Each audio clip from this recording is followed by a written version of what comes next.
Sam, I wanted to start with you, not just as a screenwriter here, but as the person who wrote the original play. Is there anything about revisiting your own material, but through the screenplay format, that made something in your original play stronger than you ever realized it was? Oh yeah. I mean, in many different ways. I mean, I started writing this play 13 years ago. I'm kind of a different person, and I'm also a dad now to a 5-year-old girl. My husband and I have our parents. And so like the condition of being a parent has really shed a lot of light into corners of the story that I didn't really know were there. And then also just like working with Brendan and seeing the all of the beautiful depth of humanity that he brought to it, and his kind of uncanny ability to hold despair and joy at the exact same moment taught me a lot about the character too.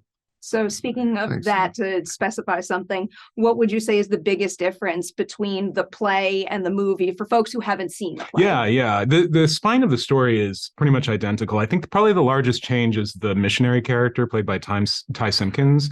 In the play, it's a Mormon missionary. And I think I probably did that in a bit of an act of self-protection because I grew up around a lot of Mormons, but my experience with religion was with a fundamentalist church that's much more similar to the one that he attends in the screenplay. Ty is incredible He really in this is. movie. I'm very glad he jumped back into acting with this particular production. Brendan, I caught a quote from you that just, I don't know, really caught my eye. You said that the film demanded that you combine everything you've learned in your professional life. And this might be me trying to get too specific with it, but can you name a past film or show that you did that really came in handy here that might surprise people? Anything that I had to do where it required effort, physical effort. I mean, action films and comedy sequences and stunts and all of that, that can be painted with a pretty broad brush, but it taught me to come from a place of just using the body. Charlie needed to do a deadlift like an Olympic athlete every time he stood up. And the gear that I was wearing, the apparatus and the makeup, while it was cumbersome, it was necessary to sell the gravity that he would have to live with. And I know that probably in the movies that I've made in that way, in terms of having a real objective to sell a character's physicality in his body, everything, all those types of roles all came into play when we did Charlie.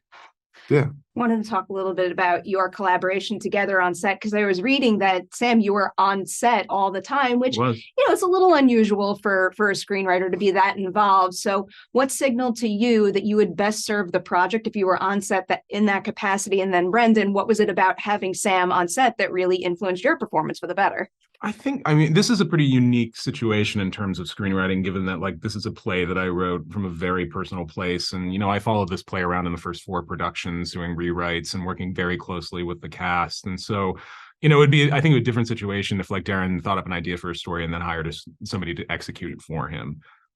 So I just, and in the moment I arrived on set, I was really just like, I'm just here to help. I don't want to be in anybody's way. I just want to be a resource for everybody. And I hope that I was. You were, absolutely. And because we had 3 weeks to rehearse this, that's quite unheard of when making a feature film. So A24 was really generous with that amount of time.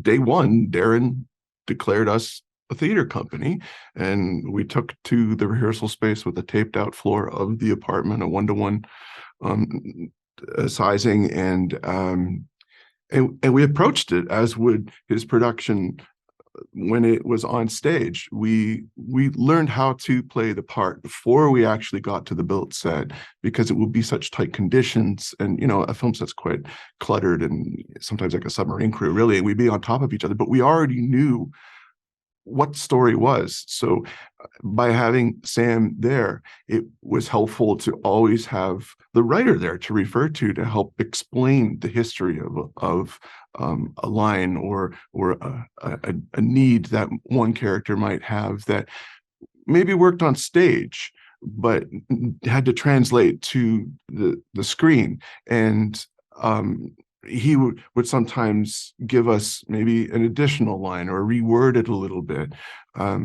It was immensely helpful to have him there. Yeah. Jumping into your own personal research that you did for this.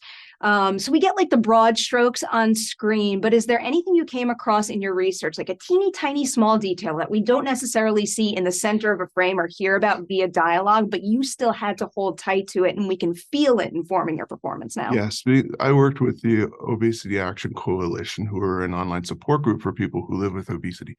And those that I was in touch with gave me the most vulnerable and sincere stories, their testimonial really about what their life was now as it was when they were children and what their hopes were. These are people who were possibly awaiting a bariatric procedure, who had one. At any rate, they were people who were in either had gone through a huge transition or they were about to, or they were stuck somewhere in between.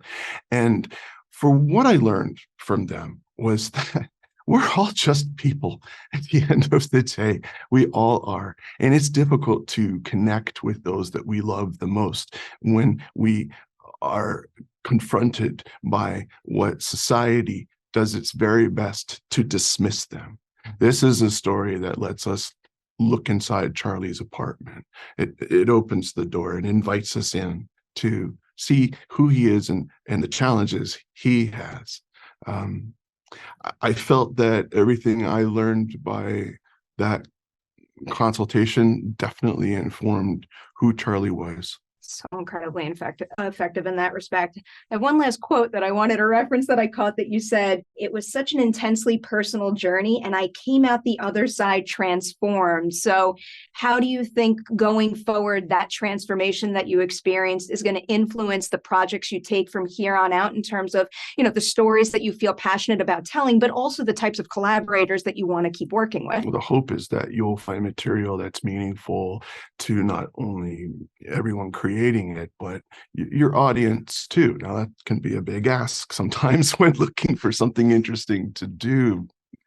I just know that I feel I have been changed in a sense that I really want to work on projects that honestly I care more about. I love to make people laugh. I love to have something exciting or interesting or innovative happen when I work on a film. But if there's something there that can speak to a broader common humanity that we all share, I want to be a part of something like that. Great success with this one. I can't wait to see more. And same for you, Sam. Thank you so much for your time today. Congratulations. Thanks so much.